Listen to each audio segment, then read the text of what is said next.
apa? Jadi lebih lembut, ya. Kenapa? Persoalan dosa itu adalah seseorang dengan Tuhannya, gitu. Kemudian Murji'ah itu tetap menghukumi orang mukmin yang berbuat dosa itu tetap mukmin, tidak kafir. Walaupun mungkin namanya bisa jadi mukminnya mukmin yang fasik, gitu.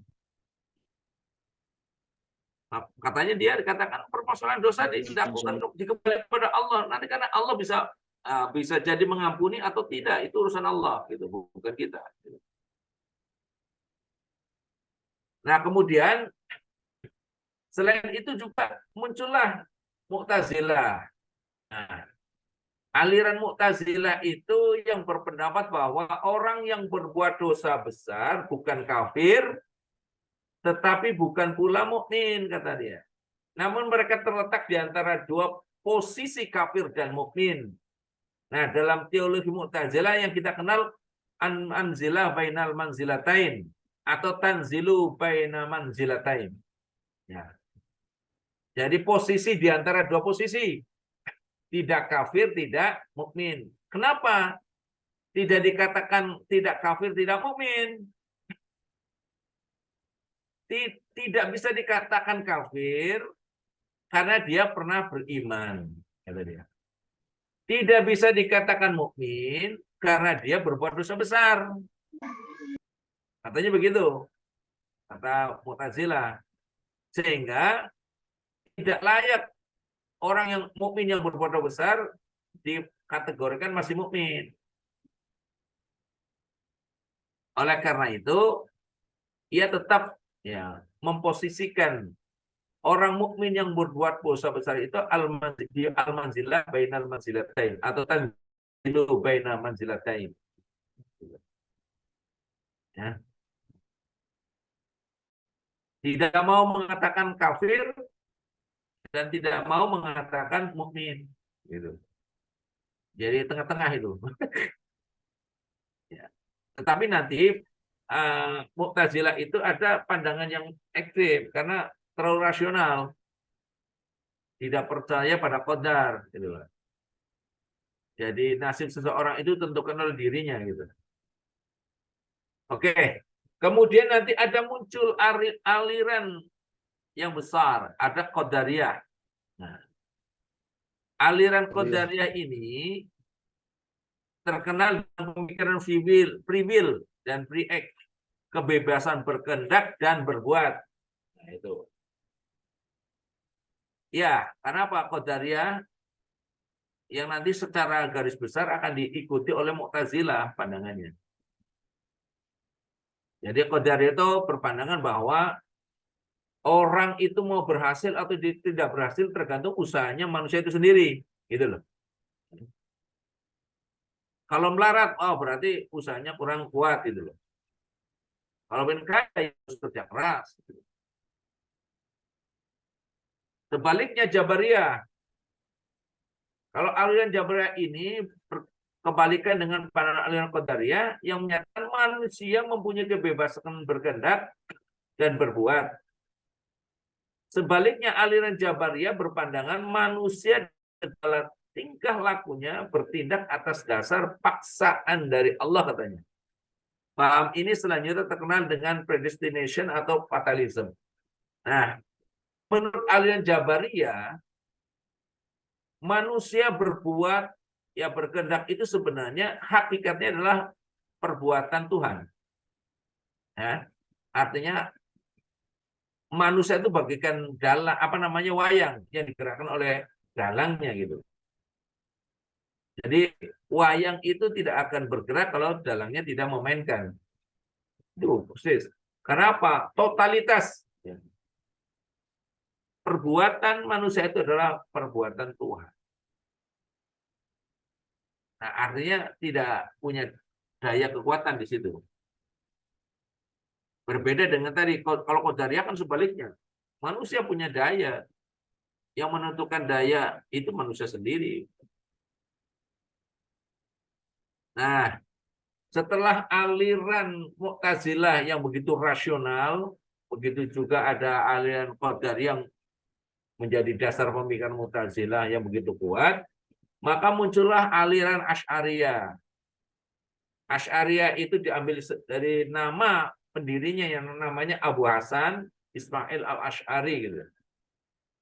Ya, yang pada mulanya al-Asy'ari ini, Asy'ari itu Imam Asy'ari, Abu Musa Asy'ari itu adalah pengikut Mu'tazilah. Bahkan disebutkan di dalam riwayat Asy'ari itu mengikuti aliran Mu'tazilah 40 tahun. Sudah 40 tahun ya mengikuti aliran Mu'tazilah. Nah, dengan alasan apa? Nah, nanti ada riwayat lain. Dalam satu riwayat katanya keluarnya Abu Hasan al-Asy'ari dari Mu'tazilah karena ia pernah bermimpi bahwa Mu'tazilah dicap Nabi Muhammad sebagai ajaran sesat. Nah, itu katanya dasar anunya. Ini kan subjektif kalau ini. Yang hanya tahu Abu Musa al-Asy'ari, Abu Hasan al-Asy'arinya kan sendiri. Karena tidak bisa di cross check oleh kita kan. Ini alasan subjektifnya begitu katanya Abu Hasan al-Asy'ari pernah bermimpi bertemu dengan Nabi Muhammad yang menyatakan bahwa ajaran Mu'tazilah itu sesat. Akhirnya dia keluar. Itu ceritanya.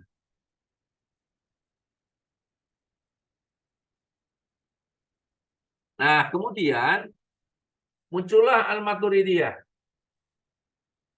Nah, aliran Maturidiyah ini didirikan oleh pendirinya yang namanya Abu Mansur Muhammad Al-Maturidi.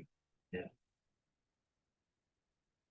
Nah, dalam perkembangan selanjutnya dua aliran ini, kenapa Al-Maturidi dengan Asy'ari ya itu sebenarnya punya pandangan hampir mirip gitu kan.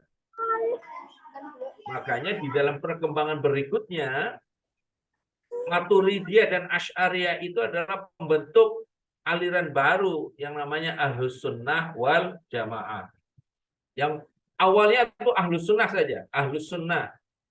Tapi belakangan ada wal Jamaahnya. Artinya pada pendukung atau memelihara sunnah Nabi wal Jamaah itu dalam kelompok. Kedua aliran ini dibedakan dalam lapangan hukum Islam. Aliran Asy'ariyah lebih cenderung dengan pendekatan Imam Syafi'i, sedangkan aliran Maturidiyah cenderung pada pendekatan Imam Abu Hanifah dalam fikihnya. Ya. Jadi gini, nanti Al-Maturidiyah itu terbagi menjadi dua. Ada Al-Maturidiyah Samarkand dan ada Maturidiyah Bukhara. Nah, kalau aliran Maturidiyah Samarkand lebih cenderung ke Mu'tazilah, fikihnya kepada Abu Hanifah.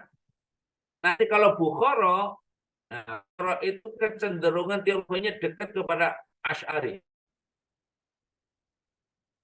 Nanti kalau Bapak Ibu pernah membaca buku saya dalam perbandingan Muqaranah, itu terlihat seberapa kuat ya pemikiran Maturidiyah Samarkand dan Bukhara terhadap akal umpamanya. Nah, di situ akan terlihat mana yang lebih rasional, mana yang lebih tradisional gitu. Atau yang kurang kuat dari sisi penggunaan nalarnya. Nah, nanti akan terlihat di situ.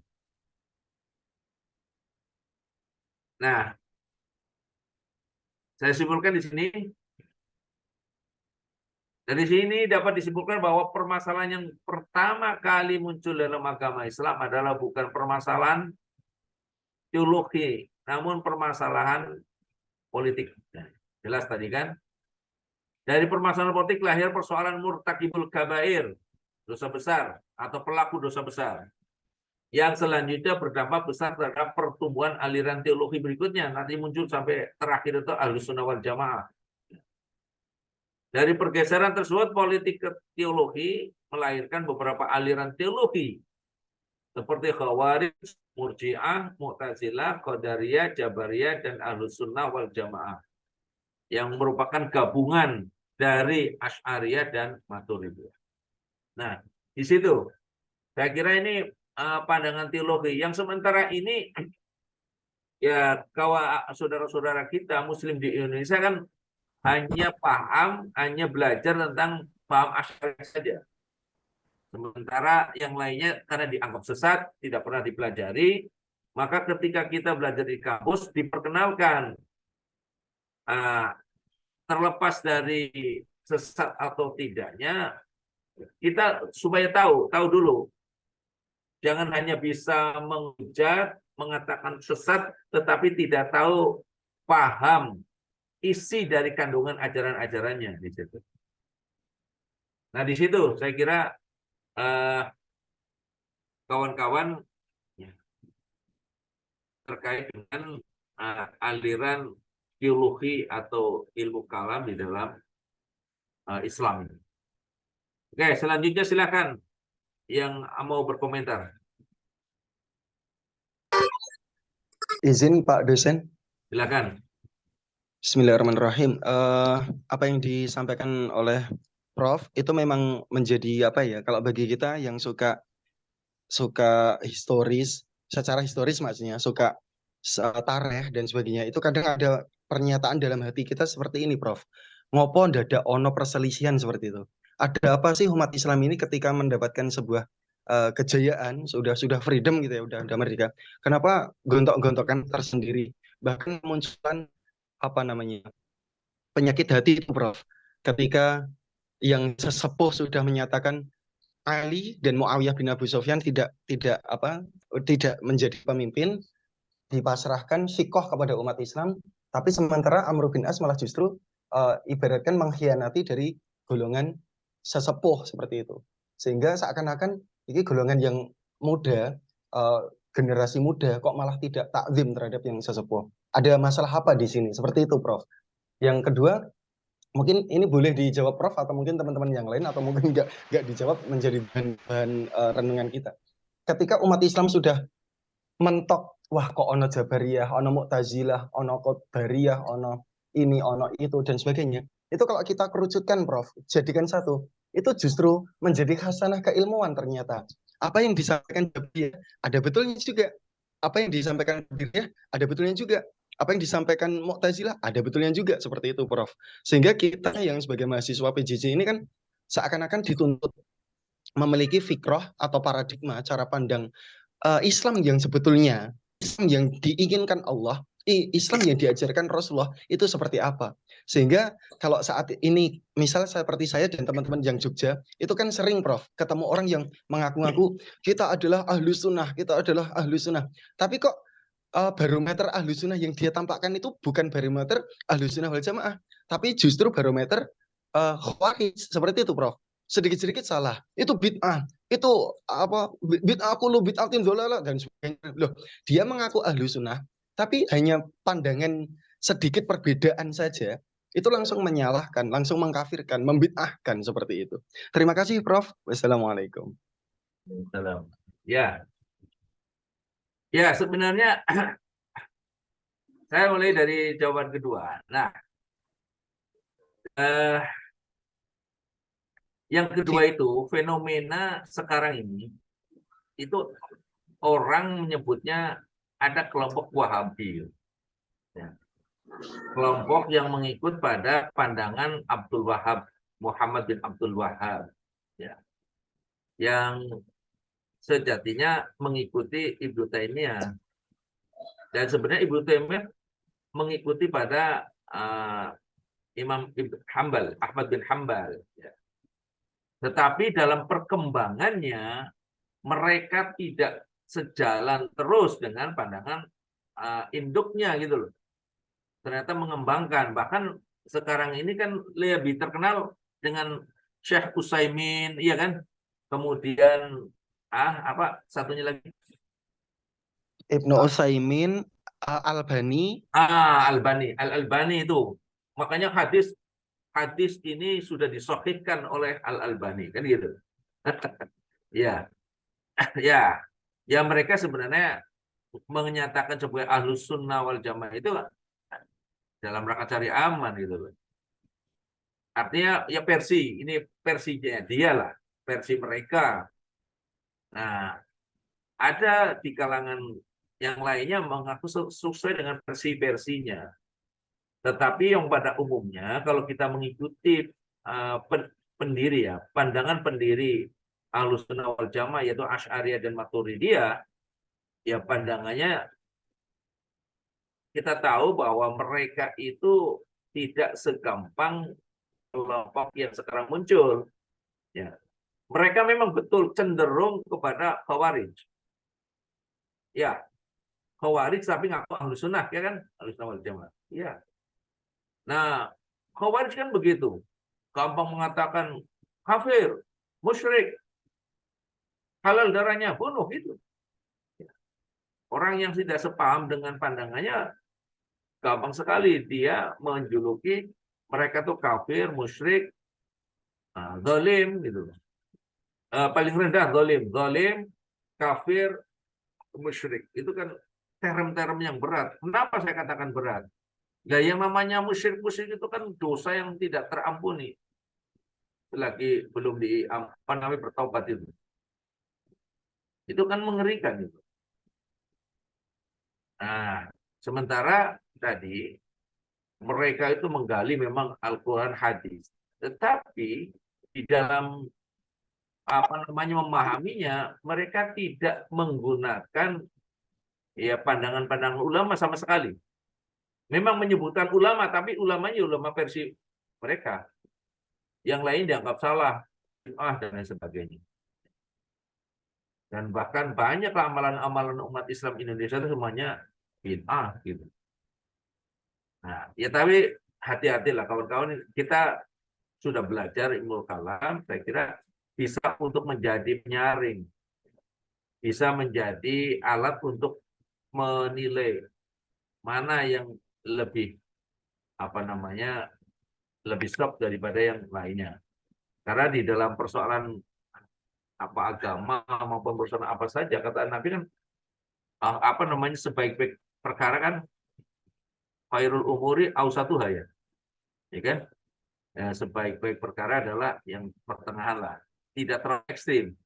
Ekstrim kanan maupun ekstrim kiri sama juga, orang kanan kiri sama, ekstrim itu nggak bagus.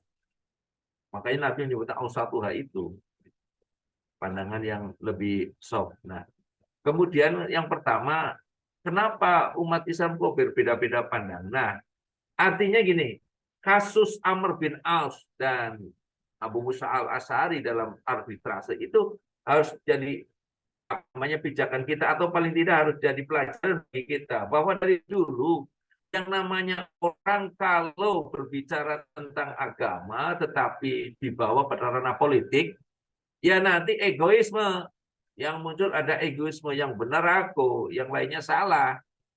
Nah, di situ makanya ada sebagian saudara-saudara kita ketika berbicara tentang politik, agama itu dari sisi dari sisi nilai-nilainya yang ditegakkan.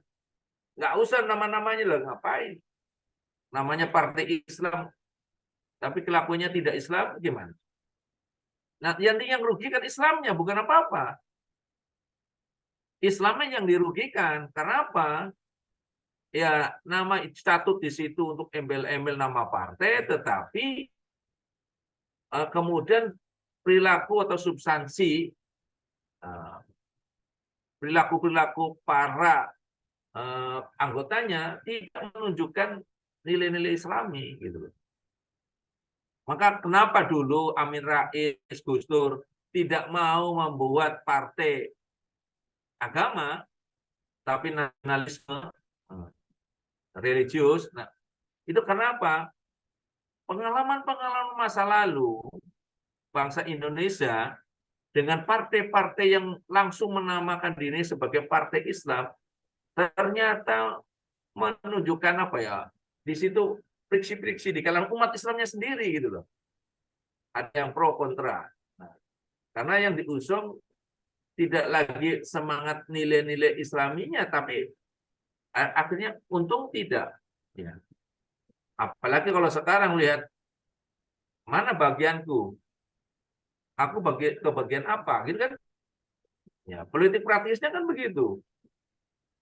Makanya kenapa orang-orang yang membawa nama-nama agama di dalam partai itu kemudian banyak dikritik. Karena yang nanti dirugikan adalah agamanya sendiri. Coba kita perhatikan, mana partai-partai agama, baik dari kalangan Islam maupun non-Islam, pernah nggak dominan? Pernah nggak dominan angkanya? Tidak, masih kalah oleh nasionalisme. Karena akhirnya ribut internalnya. Kemudian buat partai lagi saingannya. Semuanya gitu. Nah, ini pelajaran bagi kita bahwa kejadian terakhir itu adalah kejadian yang bersifat politis, ya. Politis, tapi kemudian dibawa ke agama. Ya, kenapa tidak politis? Nah, nggak bisa dikatakan tidak politis karena apa? Dari awalnya, contoh gini, dulu kan awalnya Muawiyah itu menuntut kepada Ali bin Abi Thalib, coba siapa pembunuh, ya, siapa pembunuh Utsman bin Affan. Nah, yang diduga, ya dari situ kan yang diduga membunuh Utsman bin Affan itu adalah anak angkatnya Ali bin Abi Thalib, itu loh, yang namanya Muhammad bin Abu Bakar. Nah, di situ yang pada saat itu diangkat menjadi gubernur di Mesir. Nah, ya mereka memberontak, tidak sepakat dengan kebijakan Utsman kan itu. Nah, itu dijadikan alat sebagai cara bagaimana menuduh Ali katanya berkomplot dengan para pemberontak. Sampai-sampai Ali tidak mampu menunjukkan siapa pembunuh Utsman bin Affan. Nah, disitulah kemudian sebagai alasan Muawiyah melawan Ali bin Abi Thalib. Nah, Ali bersekongkol katanya. Tidak melakukan hukuman terhadap pembunuh Utsman bin Affan. Itu yang dijadikan alasan Muawiyah menyerang atau menuntut balas pada Utsman bin Affan. Di situ kan politik. Padahal intinya Muawiyah itu ingin tampil menjadi khalifah. Kenapa? Sebenarnya Muawiyah itu di saat dia menjadi gubernur di Syam, pada saat Utsman bin Affan menjadi khalifah, Muawiyah itu sudah menampilkan dirinya sebagai seorang raja. Karena apa? Ketika dia memimpin di Syam itu sudah memakai simbol-simbol raja, kerajaan. Memakai pakaian raja yang ada pakaian kebesaran. Raja itu sambil megang tongkat, itu yang dilakukan oleh Muawiyah. Maka di saat Utsman bin Affan meninggal itu sebenarnya ingin dia itu yang menjadi penggantinya gitu loh. Padahal umat Islam pada saat itu mengetahui bahwa Ali lah orang yang layak karena sebagai khalifah, sebagai 4 orang yang dekat dengan Nabi. Dan bahkan kalau di dalam riwayat, Ali bin Abi Thalib itu adalah orang yang masuk Islam dari kalangan anak-anak dari awal itu, Ali bin Abi Thalib. Itu diakui. Tapi begitu, artinya Muawiyah mencari celah bagaimana ya ingin tampil, tetapi ada halangan. Saya kira itu. Nah, akhirnya tadi muncullah arbitrase tahkim. uh, Muawiyah tampil karena Ali terbunuh, ya. Itu kan begini terbunuhnya. Jadi Khawarij itu sepakat orang yang terlibat dalam takdim itu kafir dan orang kafir itu wajib. Nah, maka mereka menyiapkan 4 algojo. 4 algojo itu dipasang untuk siap membunuh Ali bin Abi Thalib, Muawiyah bin Abi Sufyan, Abu Musa al-Ash'ari, Amr bin As. Nah, kesiapan untuk membunuh mereka itu pada saat menjelang subuh. Dan mereka sudah siap. Nah, tetapi dari 4 itu yang berhasil dibunuh itu hanya Ali bin Abi Thalib. Kalau yang lainnya gagal. Ya. Karena dalam kisah yang lain disebutkan bahwa ada yang biasanya ngimami subuh tidak hadir seperti Amr bin As, ya. Yang biasanya ngimami sholat subuh dia tidak hadir karena alasan sakit katanya. Jadi akhirnya gagal gitu. Nah, yang lain gagal. Jadi Ali bin Abi Thalib yang berhasil dibunuh oleh algojo dari Khawarij itu. Nah, maka Muawiyah merasa berkuasa tampil menjadi khalifah walaupun mengangkat diri sendiri gitu. Nah, dibantu dengan kelompok-kelompok orang yang juga cari muka itu. Nah, makanya dulu tuh mengerikan di masa Muawiyah itu, ya Bani Umayyah itu para khatib itu di akhir dari khutbahnya mencela, melaknat Ali dan keluarganya. Ya. Makanya itu berhenti di saat Umar bin Abdul Aziz. Ceritanya begini. Di suatu saat Umar bin Abdul Aziz itu bersama dengan guru ngajinya gitu loh.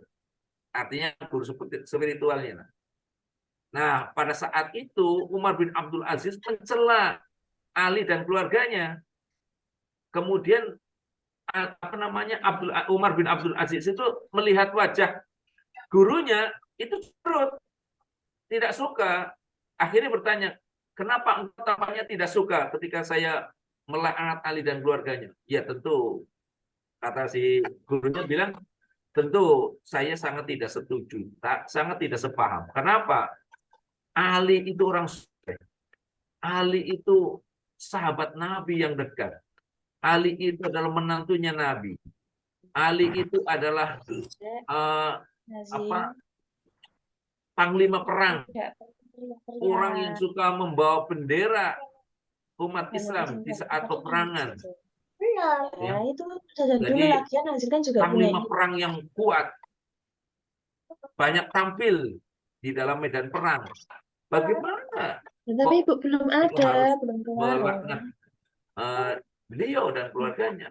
Nah, sejak itulah Umar bin Abdul Aziz menginstruksikan kepada umat Islam untuk menghentikan, terutama pada khatib-khatib. Nah, kepada khatib-khatib memerintahkan untuk menghentikan untuk melaknat Ali bin Abi Thalib dan keluarganya. Maka diganti dengan ayat Al-Quran. Itu terus Ibu Kalau nanti Anda di mana Ibu coba? Ikanur Khalifah, tolong dihentikan, diput. Ya. Oke. Nah, pada saat itu akhirnya para khatib menghentikan ujaran kebencian, ujaran laknat pada Ali dan keluarganya. Diganti dengan ya ayat Al-Quran. Kalau Anda khutbah nanti ada di bagian 2. Innallaha ya'muru bil 'adli wal ihsan wa ita'i dzil qurba wa yanha 'anil fahsya'i wal munkari wal baghi ya'idukum la'allakum tadhakkarun. Ya, wazkurullaha 'azim yadhkurkum wa la dzikrullahi akbar. Nah, itu ungkapan akhir ya. Artinya silakan, mungkin boleh jadi yang lainnya, ayat-ayat yang lain. Di situ kan perintah untuk berbuat adil. Adil itu pada diri sendiri, pada orang lain, dan keluarga. Itu ya, Mas Budi. Mungkin ada hal ini, Prof. Silakan. Saya semakin tambah khasanah keilmuan dari Prof. Sampai nangis gitu loh. Kenapa kok sampai segitunya ya? Melaknat Sayyidina Ali dan juga keluarganya seperti itu. Apakah penyakit hati yang sangat dalam sehingga eh, ya Allah, nggak bisa ngomong, Prof. Jadi intinya gini, Prof. Bukankah Daulah Bani Umayyah yang dikomandoi oleh Muawiyah bin Abi Sufyan, Muawiyah anak laki-lakinya Abi Sufyan, dengan Ali bin Abi Thalib, Ali anak laki-lakinya Sayyid Abi Thalib. Itu kan berkeluarga nggih, Prof. Iya, Sama-sama pamannya Rasulullah. Berarti iya, intinya adalah perselisihan di dunia Islam, perselisihan umat Islam dari daulah-daulah kejayaan Islam itu hanya ya se-circle masih saudaranya Kanjeng Nabi Muhammad semuanya ya, Prof. iya. Ditambah lagi nanti ketika runtuhnya Daulah Bani Umayyah diganti oleh Daulah Bani Abbasiyah yang mana dikomandoi oleh Abul Has Mu- ah, Ab- sebentar saya sampai lupa. Jadi uh, betul, Abul Abbas As-Sofah. Nah, itu Abul Abbas As-Sofah. Itu juga masih uh, apa? Masih sedulur ya, masih keluarga dari Kanjeng Nabi Muhammad. Seperti itu benar atau enggak, nggih, Prof? Sehingga intinya mereka yang berkuasa, para penggede-penggede itu, tokoh-tokoh itu kan sebetulnya juga masih saudaranya Kanjeng Nabi Muhammad. Matur nuwun, Prof. Iya. Itulah kita semua harus paham. Saya juga pernah bertanya kepada Prof. Harun Nasution di saat dulu kuliah. Kata beliau, kita semua jangan punya pikiran gambaran orang Arab itu seperti orang Indonesia. Kata beliau. Coba nanti Anda lihat bagaimana Siti Aisyah melawan Ali bin Abi Thalib. Ya kan berikutnya. Jadi yang namanya sikap agak keras ya, ya. Makanya Anda tahu di dalam Al-Qur'an al-Arabu asyaddu kufran wa nifaq kan?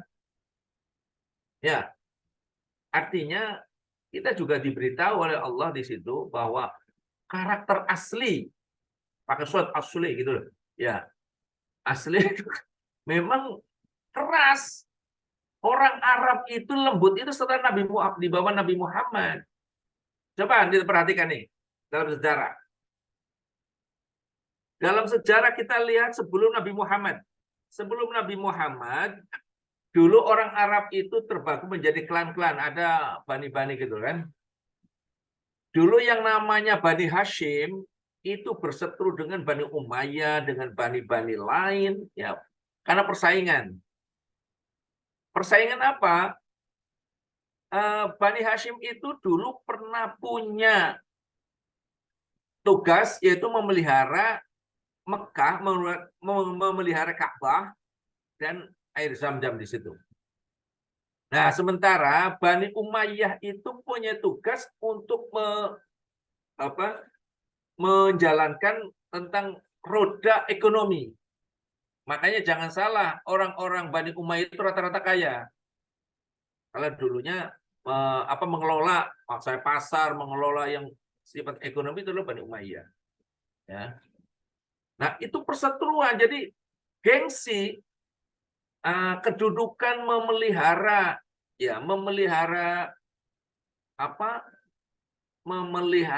Mekah, Masjidil Haram dan air Zam-Zam itu sumur Zam-Zam itu kedudukan istimewa karena disitulah pusat kumpulnya orang-orang sedunia ketika melakukan haji.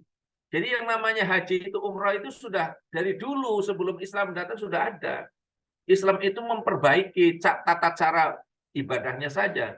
Kalau dulu yang namanya orang haji, umrah, tawaf itu telanjang bulat. Nah, dalam Islam kemudian dirubah berpakaian ihram, ya kan? Nah itu.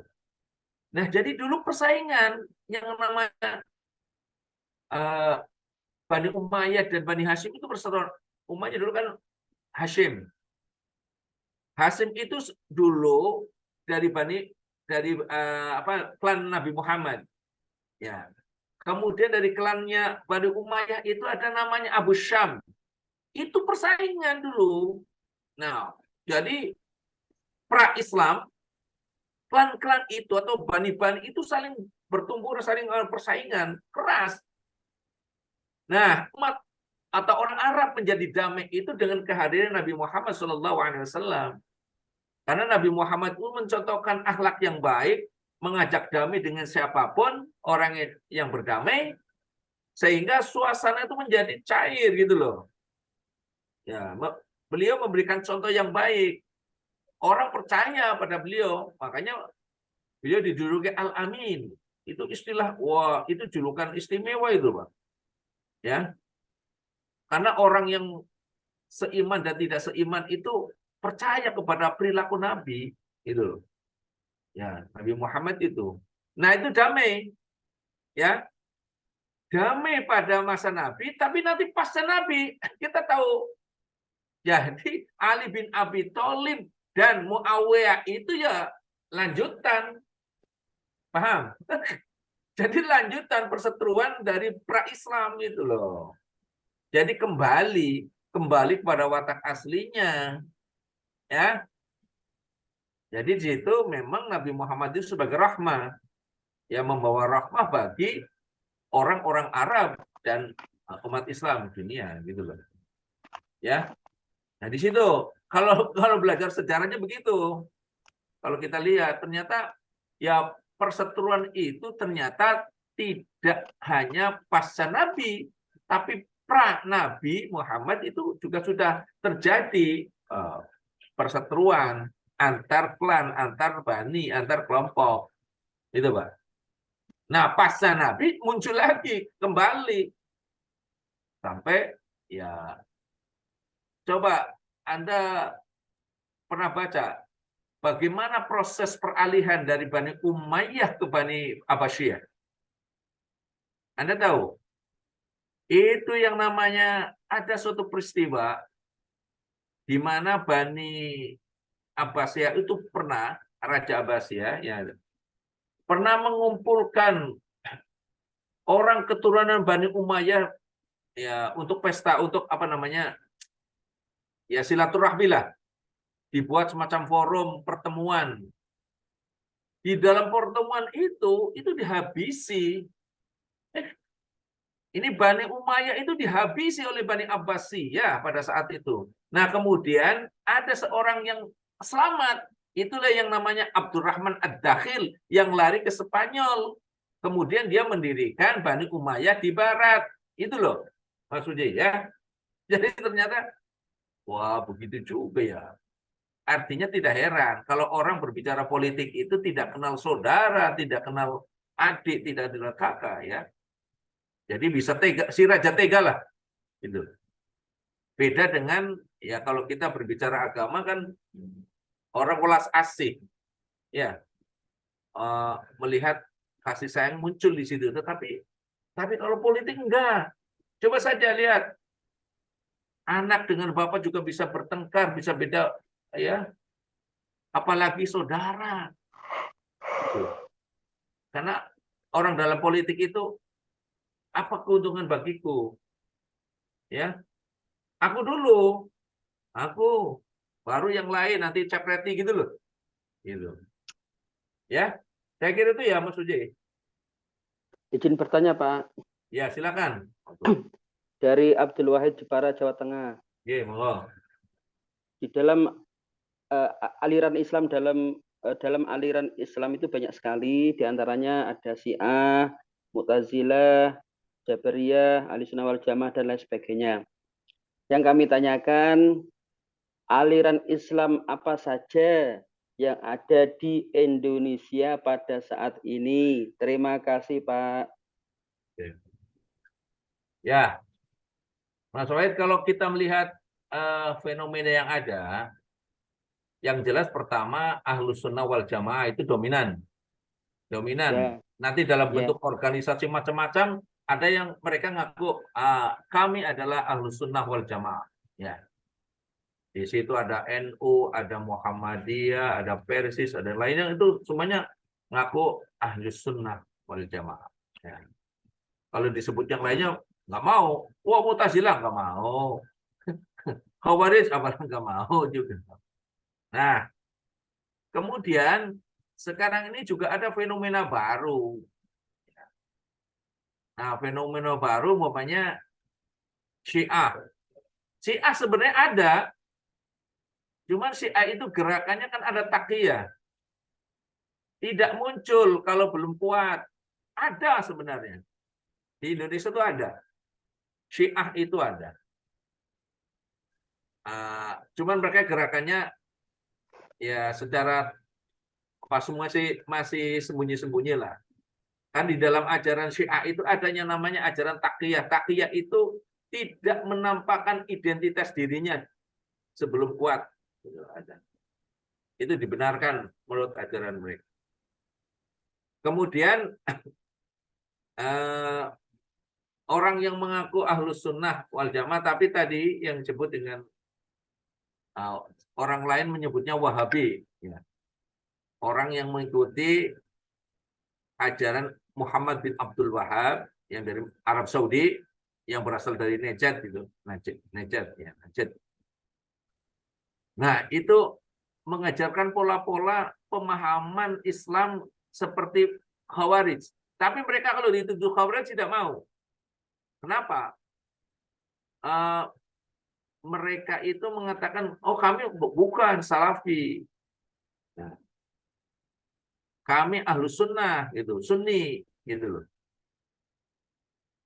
Jadi mereka karena mengusung membela sunnah Nabi, tapi tadi pemahamannya dengan penafsiran dirinya ya, tidak toleran, tidak menerima pandangan-pandangan ulama. Ulama yang diikuti juga ulamanya mereka saja. Ulama yang lain dianggap sesat. Ya, gitu loh. Nah, di situ Wahabi itu ya. Nah, sebenarnya itu fenomena baru. Bisa jadi Wahabi itu seperti neo Khawarij. Khawarij muda gitu, Khawarij baru gitu. Karena ada kemasan-kemasan yang mereka kemudian lebih menonjolkan Syekh Albani, Utsaimin, ya, kemudian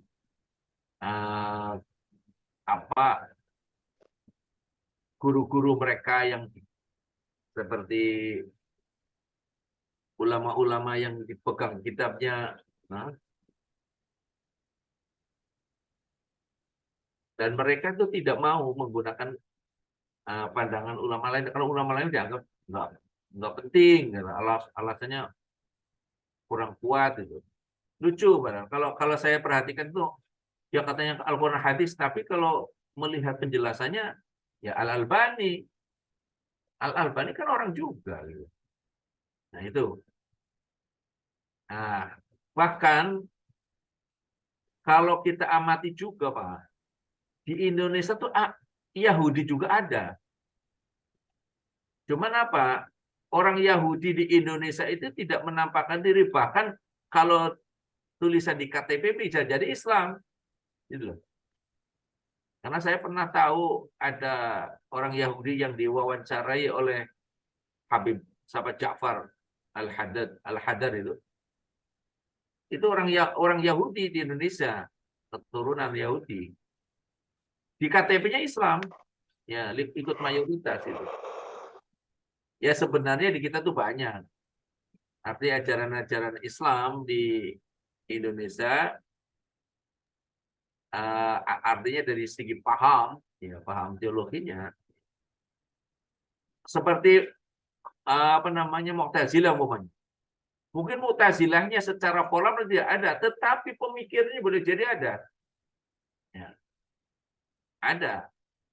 Memang kita juga tidak bisa mengupload menyatakan bahwa orang ini pahamnya Mu'tazilah murni, tidak. Sekarang itu justru ada campuran.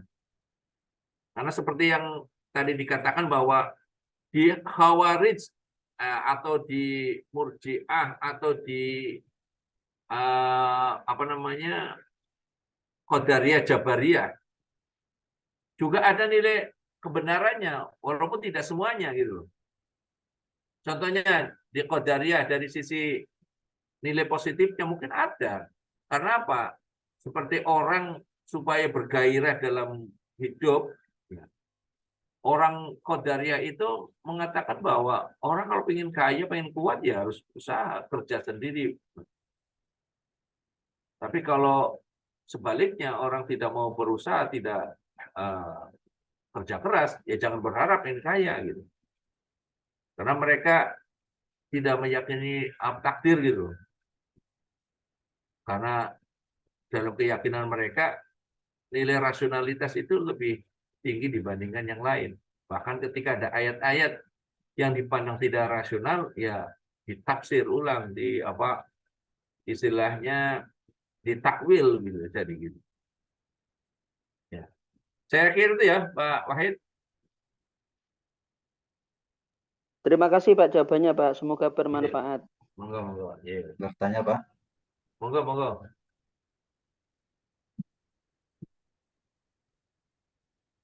Saya dari Banten Pak. Iya, monggo. Terkait permasalahan tahkim pada perang Siffin itu Pak.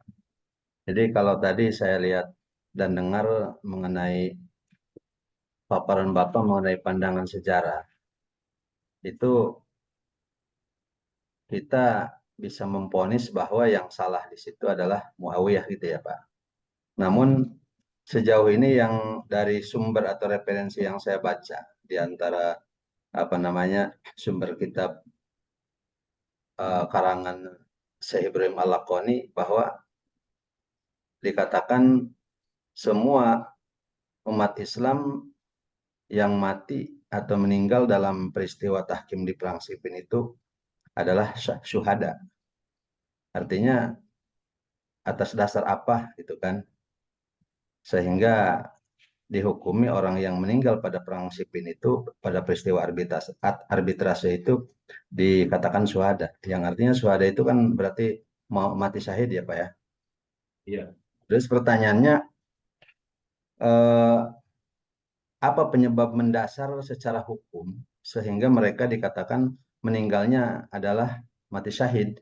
Itu pertanyaan pertama. Yang kedua, maaf, boleh Pak? Dua pertanyaan Pak. Boleh, boleh. Boleh ya. Yang kedua, tadi dalam pemaparan ada sebagian aliran yang mengkomparasi atau mengatakan bahwa dalam hal penafsiran kalimat la haula wala quwata illa billah, yang diartikan bahwa segala sesuatu gerak dan laku kerja hidup kita itu adalah diibaratkan sebagai seumpama wayang yang digerakkan sama dalangnya. Dalam artian, ketika pemahaman seperti itu berarti semua perbuatan baik dan buruk itu sebenarnya bukan kita yang menggerakkan, yang melakukan. Pada hakikatnya berarti Allah. Lalu kenapa ada beban bagi kita ketika itu semua adalah gerak Allah dalam baik dan buruk? Lalu kenapa kita yang diberikan pahala atau kita yang diberikan dosa? Nah itu kalau memang diibaratkan manusia itu seperti wayang yang digerakkan sama dalangnya. Dalam artian kita berarti kalau begitu terbebas dari semua perbuatan akibat dari baik dan buruk itu Pak. Itu aja Pak, kira-kira pertanyaannya seperti itu. Mohon penjelasannya Pak. Oke. Terima kasih. Terima kasih Pak Ade. Jadi gini, di dalam pandangan Jabariyah itu, bahwa semua yang dilakukan oleh manusia itu hakikatnya adalah perbuatan Tuhan. Nah, kalau kita karena percaya Allah, itu Allah gitu ya. Kenapa? Sebenarnya manusia tidak punya daya upaya. Karena kan la haula wala quwata illa billah gitu. Nah, mengartikannya total bahwa itu semuanya adalah perbuatan Tuhan. Namun nanti akan dijelaskan oleh pandangan Maturidiyah bahwa perbuatan manusia itu nanti ada dua. Ada dua, yaitu ada yang diridhoi oleh Allah, ada yang tidak diridhoi Allah. Gitu. Ketika melihat tadi masalah bahwa perbuatan manusia hakikatnya semua dengan Tuhan. Ya. Karena apa? Dalam keyakinan orang-orang Jabareh itu, orang masuk Islam, ya orang masuk surga itu bukan karena amalnya semata. Ya. Ada hadis Nabi yang menjelaskan bahwa Nabi pernah menyatakan para sahabat, orang masuk surga itu karena rahmat Allah. Nah, pada saat itu sempat ada sahabat bertanya, termasuk engkau ya Rasul? Iya, karena aku telah dirahmati oleh Allah. Ya, bedanya itu loh. Kalau Rasul itu sudah dirahmati oleh Allah dari awal. Sementara rahmat kita itu bisa muncul belakangan gitu loh. Tergantung pada apa namanya? Ada apa namanya? Semangat untuk mencari ridho Allah itu.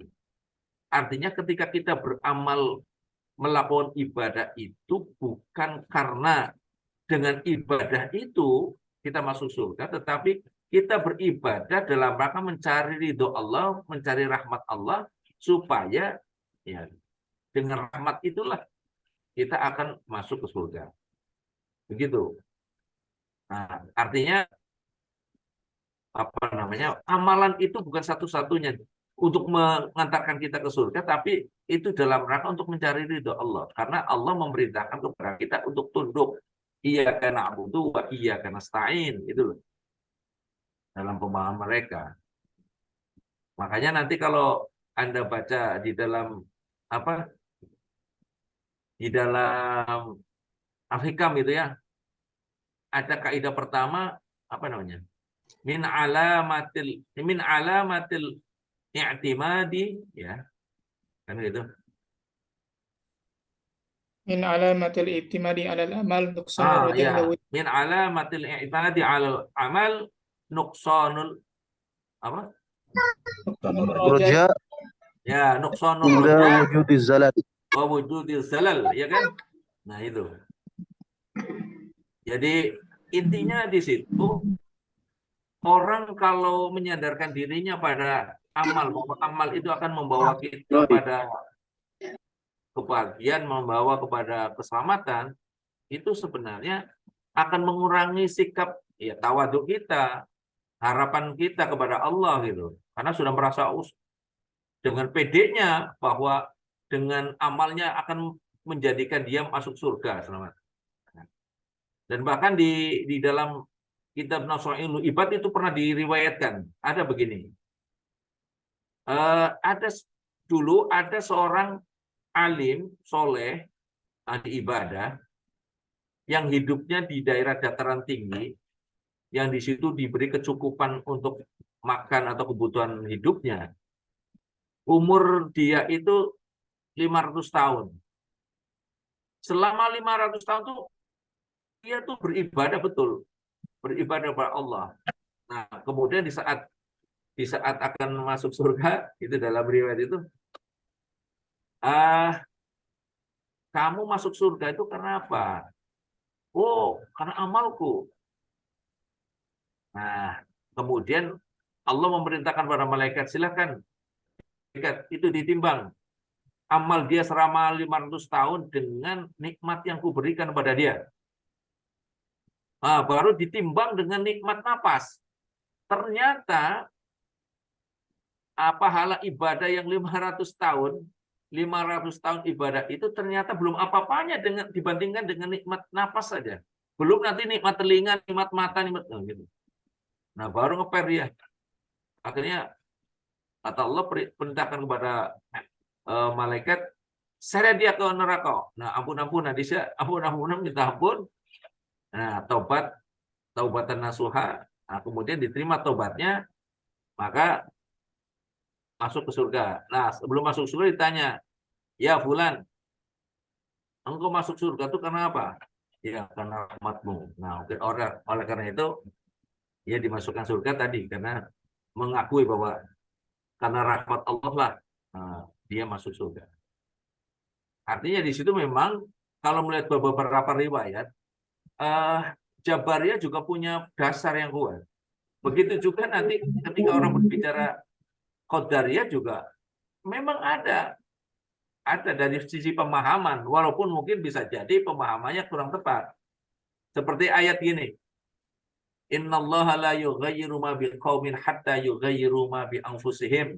Nah, di situ kan kesannya bahwa Allah itu memberikan kekuatan, memberikan daya, iradah masyiah kepada orang.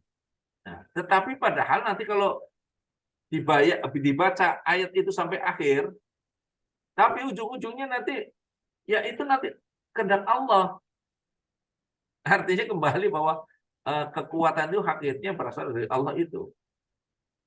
Oleh karena itu, manusia itu di dunia senantiasa berharap pada roja, berharap pada rahmat ridha Allah itu. Ya, Pak. Jadi di situ makna Menambah apa namanya? Bapak itu Ya, pasrahan di situ itulah karena Bapak, memang daya dan dalam keyakinan dalam keyakinan orang Jabariyah itu irodah dan masyiah itu irodah masyiah Tuhan. Kita itu hanya bayang-bayangnya gitu. maksud saya kan begini Pak, itu tadi yang pemaparan ya Pak Bapak De, belum ya? sedikit menambahi jawabannya Pak Kamal, Pak Boleh, Jamal. enggak.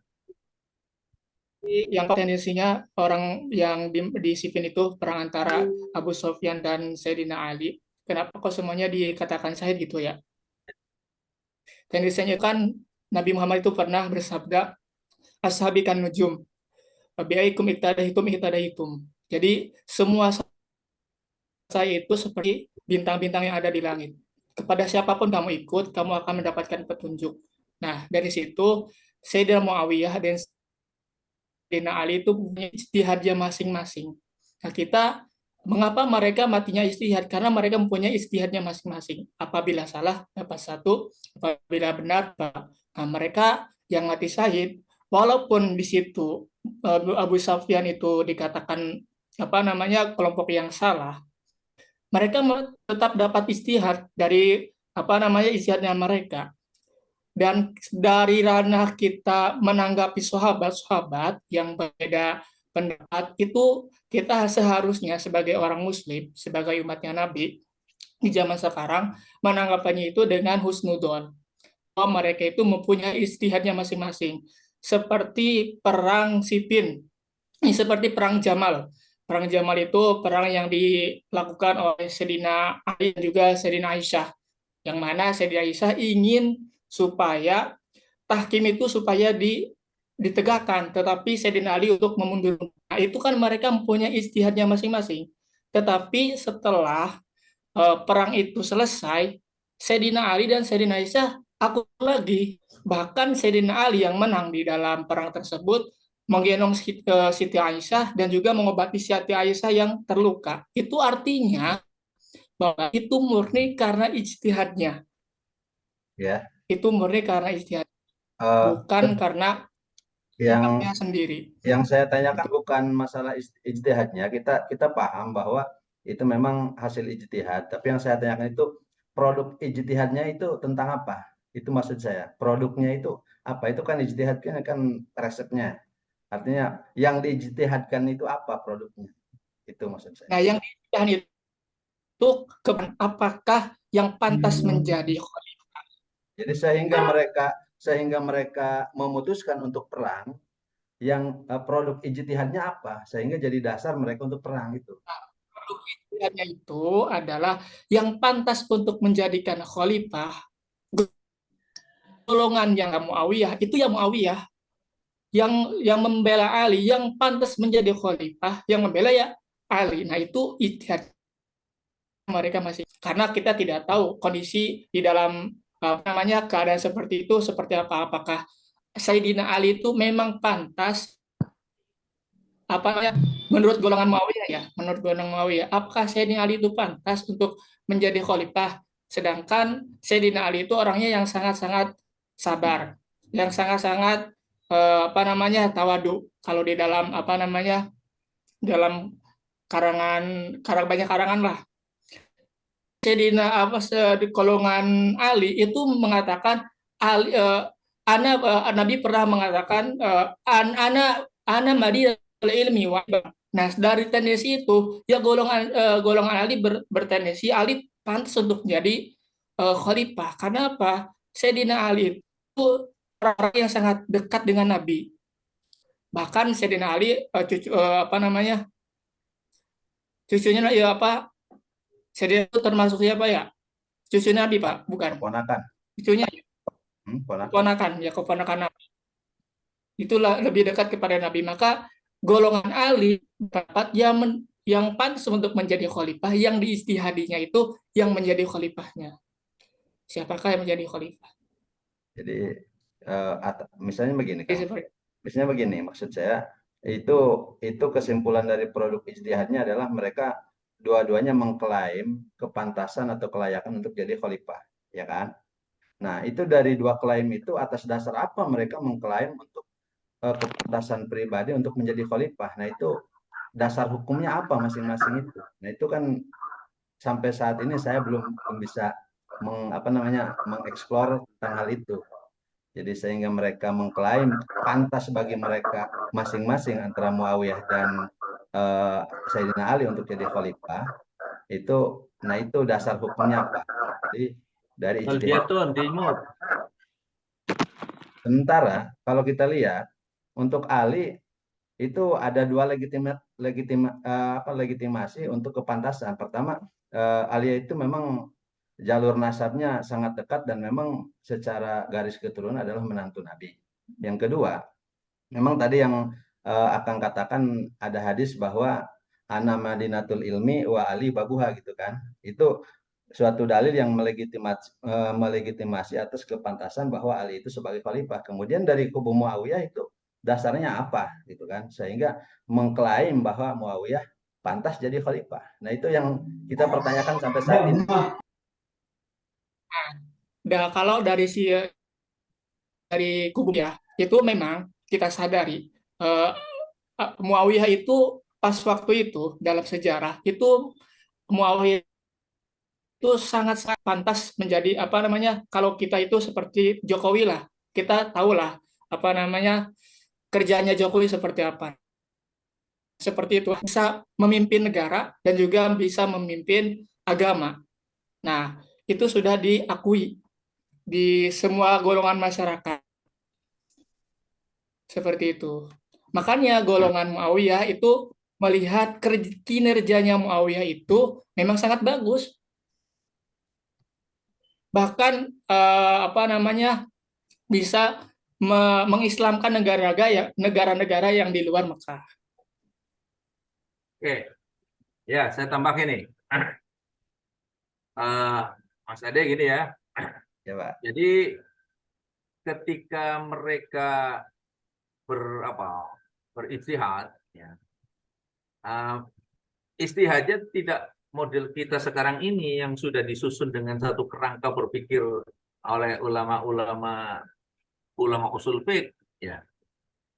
Jadi mereka itu ketika punya pandangan tersendiri dengan keyakinannya, itu juga bisa dianggap sebagai ijtihadnya. Gini, dasarnya ulama sekarang itu kan gini, Pak, punya keyakinan bahwa as-sahabiyyu kulluhum udul, ya. Bahwa para sahabat itu semuanya adalah baik, adil, ya. Udul artinya orang yang baik. Nah, makanya ulama-ulama belakangan itu punya rasa takdiman, rasa husnudzon, ya husnudzon. Kendati pun kalau orang sejarah berbicara seperti tadi yang saya katakan bahwa di situ Amr bin As orang yang dikenal dengan kelicikannya, kecerdikannya, ya. Ya kita kan langsung orang-orang penulis sejarah ya apa adanya begitu loh. Tetapi kemudian karena orang yang berpikir husnudzon itu tidak seperti itu. Nah, contohnya gini, ketika Abu Bakar As-Siddiq, ketika sahabat Abu Bakar As-Siddiq memerangi kaum murtad, nah, itu kan dasarnya adalah karena kemurtadannya ya, karena murtadnya. Tapi jangan salah, ada ahli sejarah yang menyatakan satu data yang berbeda. Ternyata di dalam proses pembantaian orang-orang yang dikatakan murtad tidak mau berzakat, ada seorang sahabat Nabi, ya, di zaman Nabi itu, yang di zaman Nabi itu mengumpulkan zakat dari kelompoknya, dari komunitasnya, kemudian serahkan kepada Nabi. Setelah Nabi meninggal, dia itu tidak memberikan kepada Abu Bakar, tetapi dibagikan kembali kepada kaumnya yang itu apa. Nah, kalau nggak salah namanya Malik bin Nuwairoh. Gitu. Nah, Malik bin Nuwairoh itu dibunuh oleh pasukan, oleh panglimanya Abu Bakar, namanya Khalid bin Walid. Nah, di dalam itu diriwayatkan, kalau boleh silakan Anda baca di dalam tulisannya Jalaluddin Rahmat tentang hukum Islam. Itu kumpulan para ulama menulis di situ. Ulama Indonesia tentang ijtihad. Judulnya tentang ijtihad bukunya, ijtihad. Dari mulai Ibrahim Hussein, Kiai Ibrahim Hussein pernah nulis dulu di sini. Nah, kemudian ada tukang jalan. Dia ceritakan begitu. Ternyata Malik bin Nuwairoh itu yang katanya sahabat Nabi dan orang yang dulu di zaman Nabi mengumpulkan zakat dan diberikan kepada Nabi, hanya saja di saat Abu Bakar tidak diberikan kepada Abu Bakar, tapi dibagikan lagi ke umat. Nah, ini dianggap sebagai orang yang membangkang, tidak mau membayar zakat. Nah, di situ kemudian diperangi dan dibunuh. Nah, itu di situ diceritakan itu dibunuh oleh pasukannya Khalid bin Walid sebagai panglima. Nah, yang lucunya ternyata gitu, di balik itu setelah Malik bin Nuwairoh terbunuh, kok malamnya kemudian istrinya Malik bin Nuwairoh itu dinikahi, gitu loh.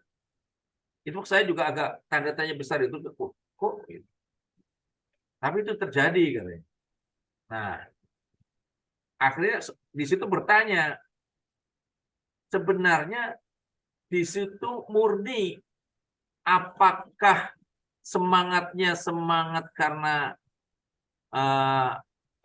memberantas kaum murtadin atau karena ada unsur politik, gitu loh. Karena di situ kalau memang kalau murtadin betul kan dia tidak bayar zakat. Kalau itu mengumpulkan zakat kemudian disebarkan lagi ke hanya saja tidak diberikan ke khalifah, gitu loh. Nah, itu pertanyaan. Tapi kemudian ulama-ulama belakang mengatakan, ya, ketika ditanya, nah kenapa Malik bin Nuwairoh juga dibunuh, itu hasil ijtihad Abu Bakar. Memang ijtihadnya salah. Nah, ketika ijtihadnya salah, kan tetap satu pahala. Itu kata ada sebagian ulama kita ya yang belakangan itu mengatakan itu hasil ijtihad. Tapi ijtihad salah, maka tetap mendapat satu pahala. Nah, kalau orang berijtihad ijtihadnya benar, itu kan dapat 2 kan? Itu. Nah, jadi ketika nanti kita berbicara tentang Muawiyah dan Ali terjadi peperangan, kemudian Muawiyah melakukan satu upaya-upaya berkuasa, ya.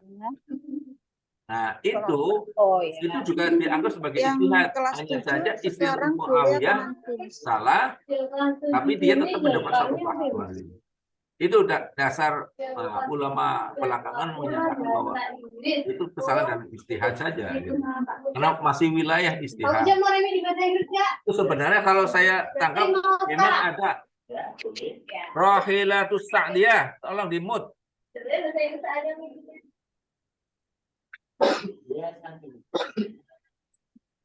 Ya, benar.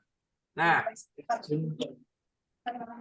jadi di situ, nah, yang dimaksud ijtihad itu adalah satu upaya keras yang diambil oleh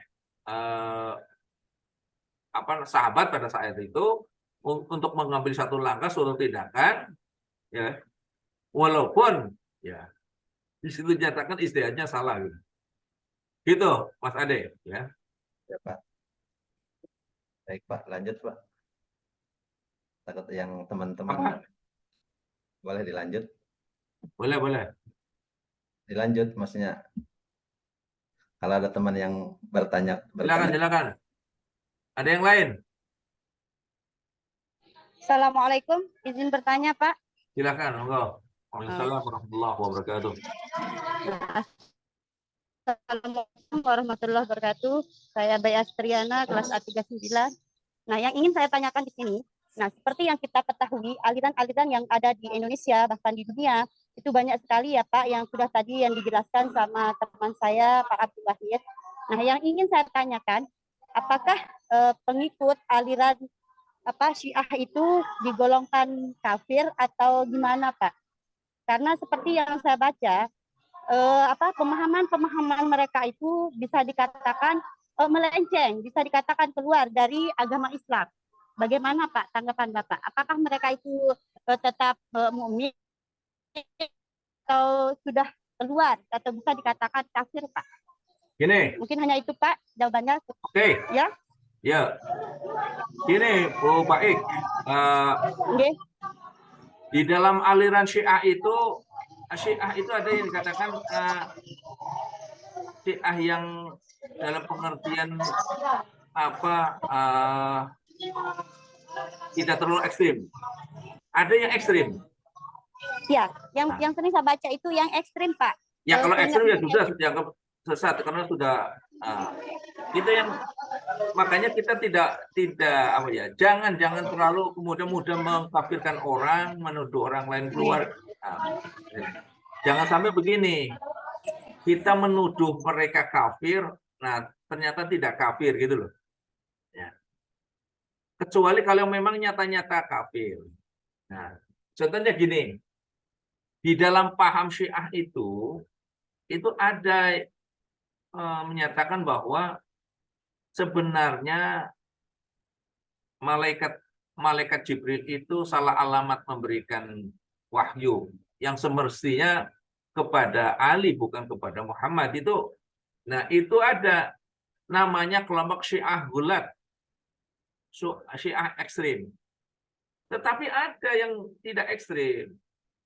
Nah, hanya bedanya mereka itu dengan kita, mereka lebih mengutamakan riwayat-riwayat dari kalangan Ahlul Bait.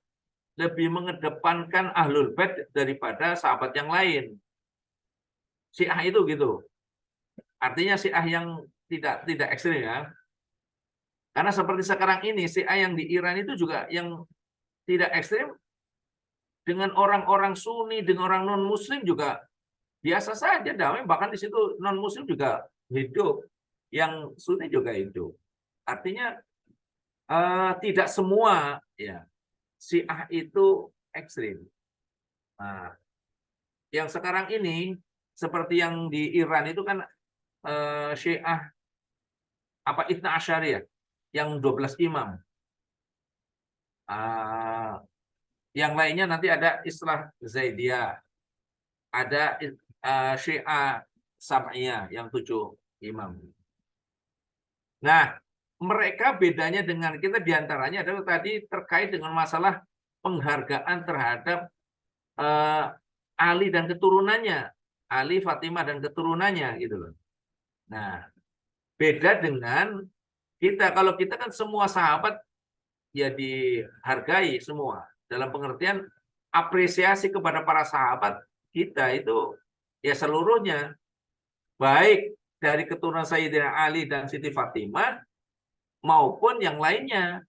Nah, kalau Syiah itu kecenderung lebih mengedepankan, lebih mengutamakan Sayyidina Ali dan Fatimah serta keturunannya yang disebut dengan Ahlul Bait. Nah, maka riwayat-riwayat hadis yang dipandang sahih, yang dipandang bagus, yang dipandang baik adalah dari kalangan Ahlul Bait. Makanya mereka kurang apresiatif terhadap non Ahlul Bait. Umpamanya riwayat-riwayat yang diriwayatkan oleh Abu Bakar As-Siddiq, kemudian Umar bin Khattab, itu dianggap kurang baik. Makanya ada hadis-hadis yang diriwayatkan oleh Umar bin Khattab itu dianggap kurang kuat. Makanya rukun Islamnya kan tidak seperti kita persis gitu loh. Nah, karena rukun Islam yang dibangun di dalam tradisi tradisi Ahlus Sunnah itu kan bersandar pada riwayat Umar bin Khattab kan, yang ketika Nabi kedatangan seorang laki-laki berpakaian serba putih, orangnya ganteng, kemudian datang kepada Nabi, menghadap, kemudian duduk di hadapannya, lututnya disentuhkan, kemudian bertanya, mal iman, mal Islam, mal ihsan, kan itu. Semuanya dijawab oleh Nabi, kemudian ditegaskan oleh malaikat oleh isi tamu yang berpakaian putih itu, sodakta terus dulu. Nah, itu kan dalilnya, itu kan diriwayatkan oleh Umar bin Khattab.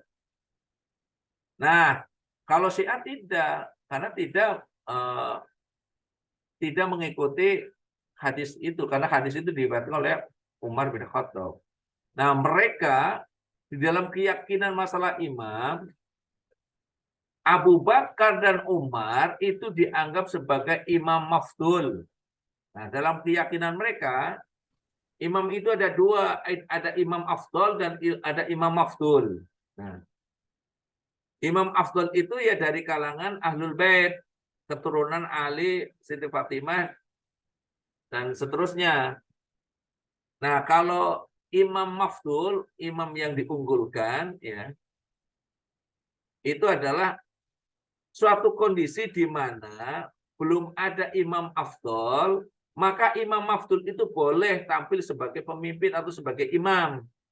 Contohnya Abu Bakar As-Siddiq dan Umar bin Khattab dalam pandangan moderat, kalangan Syiah itu mengatakan Abu Bakar, Umar itu adalah imam mafdul, imam yang diunggulkan atau dalam kondisi darurat, karena dari kalangan Ahlul Bait belum ada yang tampil sebagai pemimpin, maka Umar dan Abu Bakar itu dianggap sebagai imam mafdul gitu loh. Nah, ya. Jadi saya melihatnya ya tergantung nanti kalau kita melihat dari kalangan Syiah Gulat itu ya sebagian umat Islam sudah mengatakan itu sudah keluar ya sesat, karena pandangan-pandangannya tidak moderat lagi, karena terlalu ekstrim, seperti mengkultuskan Ali bin Abi Thalib, ya. Bahkan ada yang mengatakan Ali bin Abi Thalib itu ya Tuhan gitu kan, itu sudah sesat, itu sudah tidak benar. Tetapi yang lainnya ya masih ada yang masih berpaham mendekati lawan kita, umpamanya ada Syiah Zaidiyah itu masih dekat dengan pandangan-pandangan Ahli Sunnah. Saya kira itu ya. Baik. Pak, izin nanya, Pak. Ya, silakan. Terima kasih Pak penjelasannya. Nyambung yang tadi, Pak, tentang Syiah ya. Kan tadi Bapak juga bilang ada taqiyah itu Pak ya di Syiah. Kami Ya. khawatirnya itu yang tadi seolah-olah moderat itu kan mungkin apakah mungkin mereka itu sedang takiyah begitu. Jadi pura-pura dulu tapi kemudian di dalam hatinya kan kita tidak tahu ya aslinya seperti apa begitu. Jadi yang selalu saya khawatirkan seperti itu Pak. Apakah konsep takiyah itu seperti apa sih, Bu? Jadi khawatirnya berpura-pura moderat tapi kemudian yang aslinya kan yang tadi itu Pak, yang Syiah yang ekstrim tadi Pak. Mohon penjelasannya Pak. Terima kasih. Ya. Jadi begini, takiyah itu satu sikap untuk tidak menampakkan identitas dirinya, identitas kesyiahannya sebelum komunitasnya kuat. Nah, artinya mereka seperti di kita, Indonesia kan tidak muncul, belum, kecuali pernah ada di dalam organisasi yang namanya Ijabi, ya kan? Ikatan Jamaah Ahlul Bait Indonesia kan, yang dipimpin oleh Jalal kan dulu almarhum. Iya, Nah, Pak. Ya. itu Ijabi muncul. Nah, sebenarnya sebelum itu sudah ada. Yang tadi sebelum tidak muncul. Belakang memang muncul selain Ijabi juga ada, ternyata ada beberapa organisasi istilahnya JAI apa Pak? Jamaah Ahlul Bait Indonesia juga ada. Nah, itu artinya sikap takiyah itu diantaranya adalah tidak mau menunjukkan eksistensi dirinya sebelum komunitasnya kuat. Itu bisa terjadi begitu. Karena apa? Ya itu bagian dari siasah kan. Orang nanti kalau terlalu bangga, terlalu menunjukkan diri, kemudian ada pihak yang tidak suka, ya kan bisa dihabisi. Apalagi di dunia ini kan ada orang yang ngompor-ngompori bahwa Syiah dan Sunni itu dibenturkan gitu loh. Ya. Padahal kita dengan non Muslim saja bisa damai, kenapa dengan yang sama-sama Syiah kok sama-sama Muslim hanya beda paham yang itu loh. Nah di situ maksud saya melihat secara secara proporsional saja, jangan dipukul rata. Kalau dipukul rata nanti kita benci pada semua orang Syiah gitu. Ya kita dengan non Muslim saja, artinya dengan non Muslim saja kita diperintahkan untuk tetap berdamai, apalagi dengan yang masih mengaku ada nilai unsur Islam. Kecuali kalau sudah menyangkut persoalan akidah yang terlalu berlebihan, yang tadi saya katakan ekstrim, ya oke lah. Mungkin ada upaya-upaya perlu dibereskan dalam pengertian perlu cari jalan keluar untuk tidak muncul sebagai pemicu konflik itu. Saya kira itu. Saya kira itu ya, Mas Adi. Izin bertanya Pak dosen. Silakan.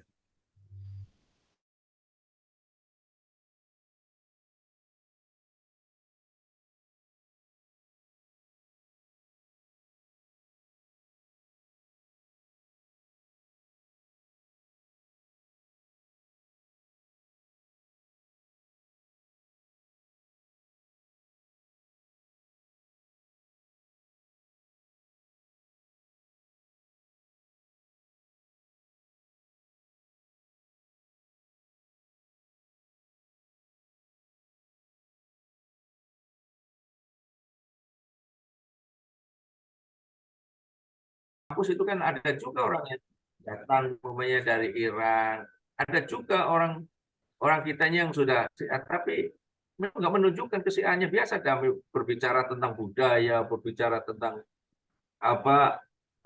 kehidupan di masyarakat, LSM dan lain sebagainya. Makanya kami sambut. Nah, bahkan waktu saya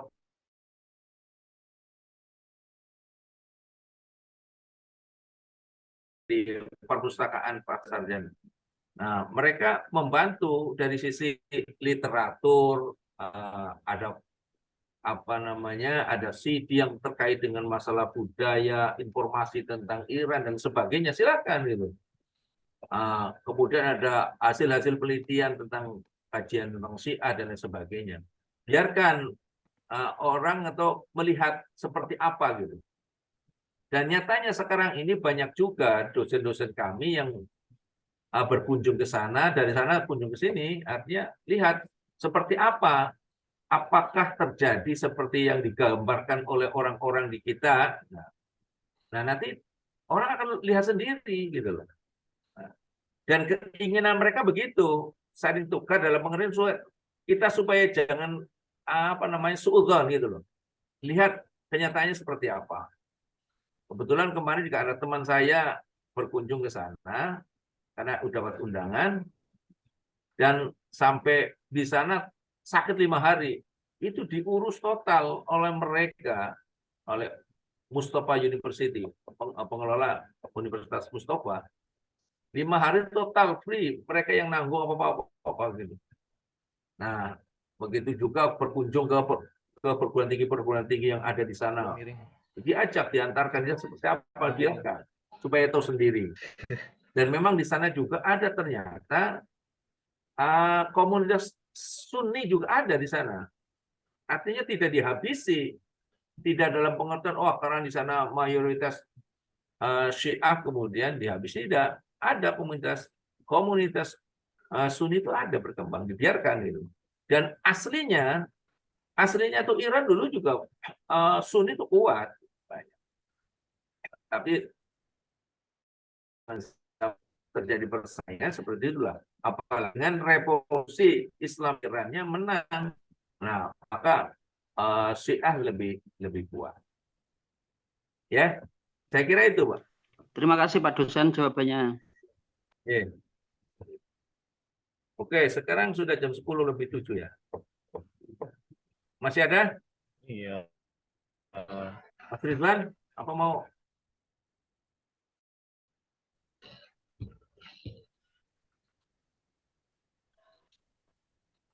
Cukup, Bu. Izin bertanya Pak dosen. Monggo. Silakan. Pak dosen, kan sekarang zaman globalisasi Pak dosen ya, internet bisa kita buka di mana-mana.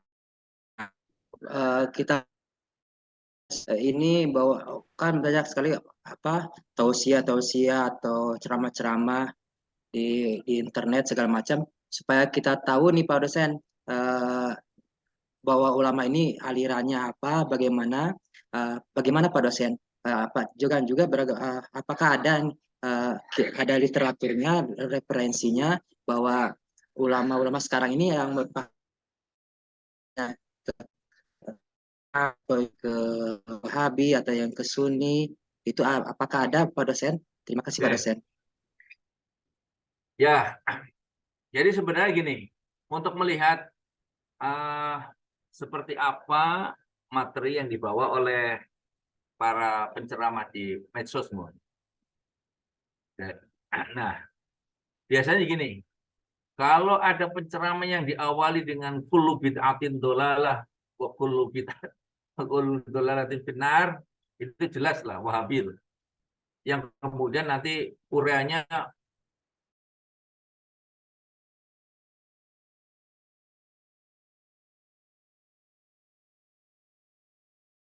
itu Wahabi lah. Seperti orang setelah sholat kemudian wirid bersama-sama itu bid'ah gitu loh. Ya kan? Wirid bersama-sama itu katanya bid'ah. Kemudian setelah sholat membaca Al-Fatihah. Nah, itu juga bid'ah gitu. Nah, itu jelas Wahabi, Salafi. Nah,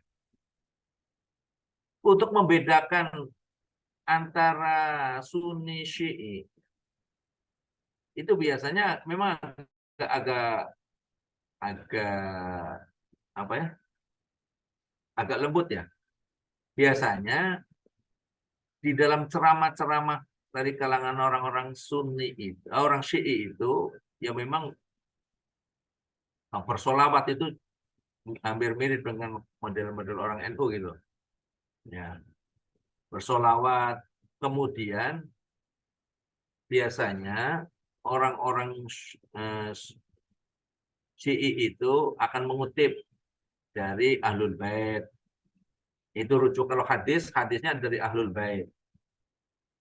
Artinya dari riwayat oleh Ali bin Abi Thalib dan Siti Fatimah dan keturunannya. Nah, itu jelas.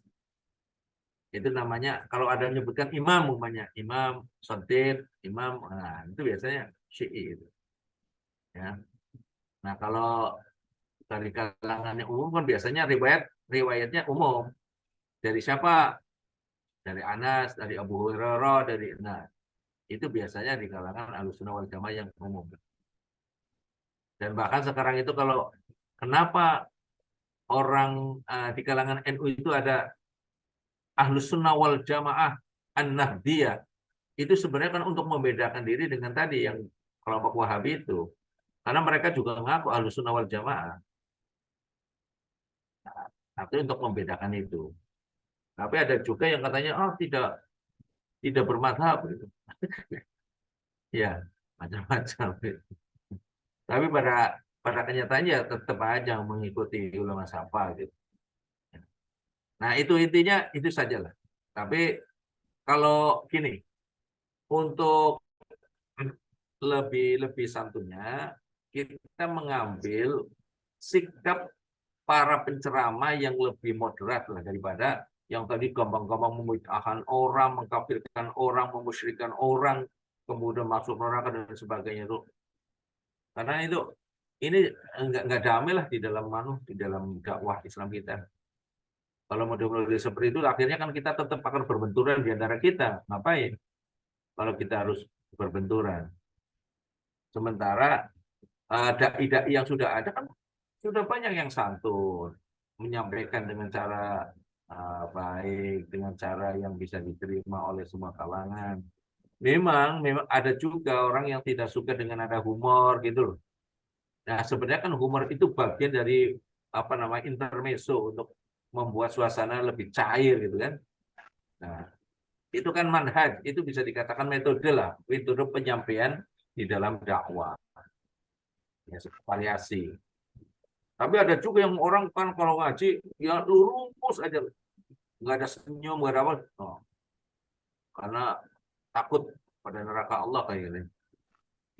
Ada yang polanya seperti itu. Tapi ada juga yang tadi dibumbui dengan humor-humor itu sebagai bumbu di dalam menyampaikan supaya audien itu para jamaah lebih santai, rileks gitu. Ya sekarang orang habis kerja keras, sudah capek, ikut pengajian kenceng lagi. Gimana otak kita mau kendor kan itu? Ya, Abdul Hamid. Ya, Terima saya kira kasih Pak itu. dosen. Iya, enggak. Masih ada? Izin bertanya, Pak. Oh, monggo. Pak Butahid. Saya dulu ya, Bu Hanik ya. Iya. Mohon izin. Itu kan ada 73 golongan itu, Pak ya. Yang semuanya itu masuk neraka kecuali satu. Lalu klaim yang mengatakan bahwasanya ahli sunnah lah yang selamat itu menurut Bapak bagaimana? Sedangkan ahli sunnah itu kan ya ada aliran sunni, sufi, salafi, wahabi dan sebagainya.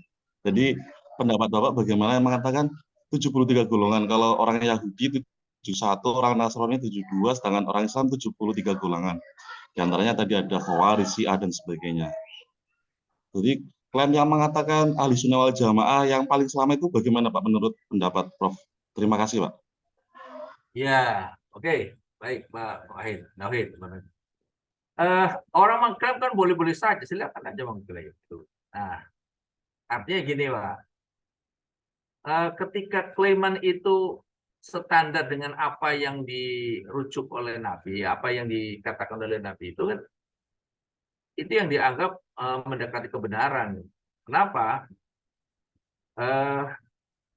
Di dalam sandaran yang disebutkan oleh Nabi itu kan ma'ana wa ashabi kan, bahwa orang yang akan selamat, orang yang akan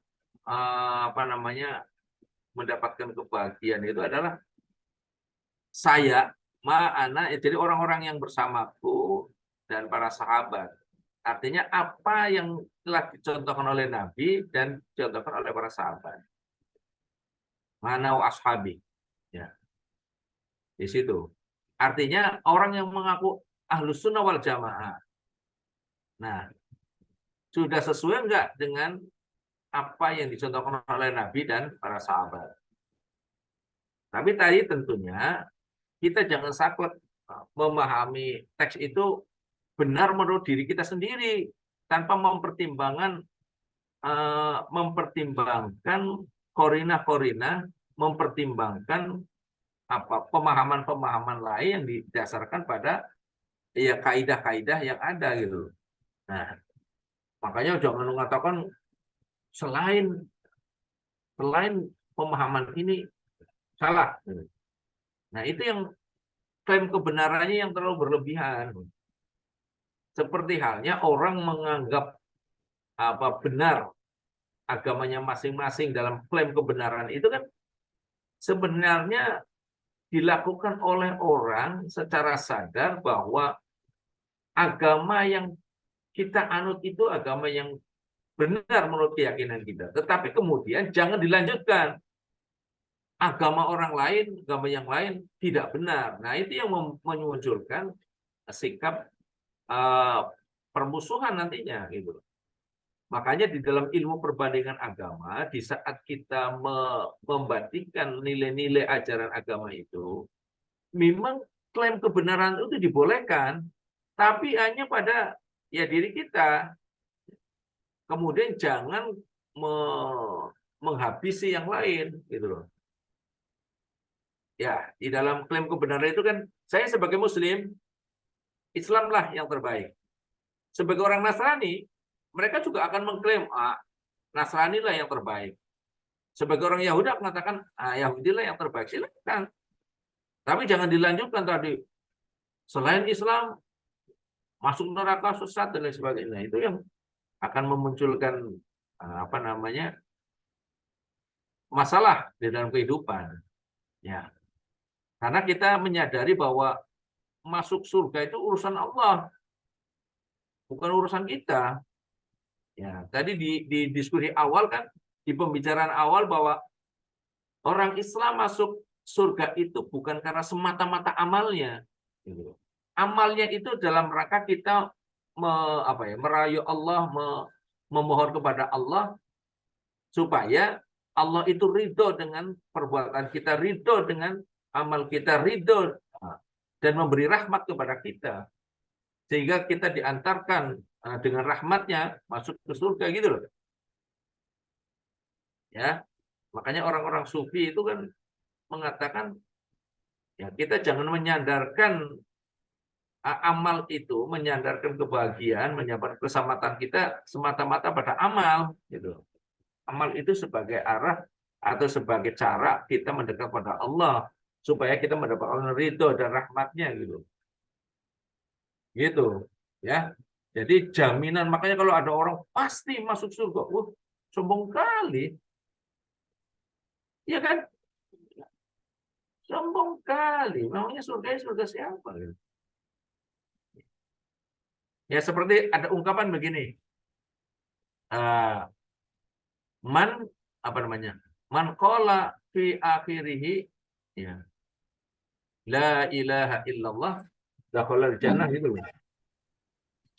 Ya kalau kita mau maknai secara letterlek aja bahwa barang siapa yang di akhir hayatnya mengatakan la ilaha illallah masuk surga. Nah, di situ kan perlu ada pemahaman penafsiran maksud qala la ilaha illallah itu apa di situ? Apa hanya sekedar la ilaha illallah? Tapi apakah ada juga mungkin pemahaman bahwa la ilaha illallah itu juga dengan amaliyahnya, dengan dengan segala piranti yang ada. Ya. Kan ungkapan la ilaha illallah itu adalah satu ungkapan pernyataan ikrar diri di hadapan Allah bahwa tiada Tuhan selain Allah. Artinya itu bertauhid kita. Di situ kita bertauhid. Nah, kemudian bagaimana amaliyah kita? Amaliyah kita menunjukkan arah kepada tauhid atau kepada kemusyrikan gitu lah. Nah, mestinya yang lurus adalah amal kita juga menunjukkan ketauhidan di dalam perilaku kita kesehariannya gitu. Nah, itu. Dan juga yang namanya orang yang di akhir hayatnya mengucapkan la ilaha illallah itu, ya, itu orang yang mendapatkan tadi rahmat dari Allah itu. Kadang-kala ada orang yang saben harinya sudah biasa sholat, tapi di saat mau meninggalnya sulit sekali untuk mengucapkan la ilaha illallah juga ada. Nah, sekarang apa kita mau menghukumi bahwa si fulan yang di akhir hayat tidak mengucap diajarkan la ilaha illallah angel banget, susah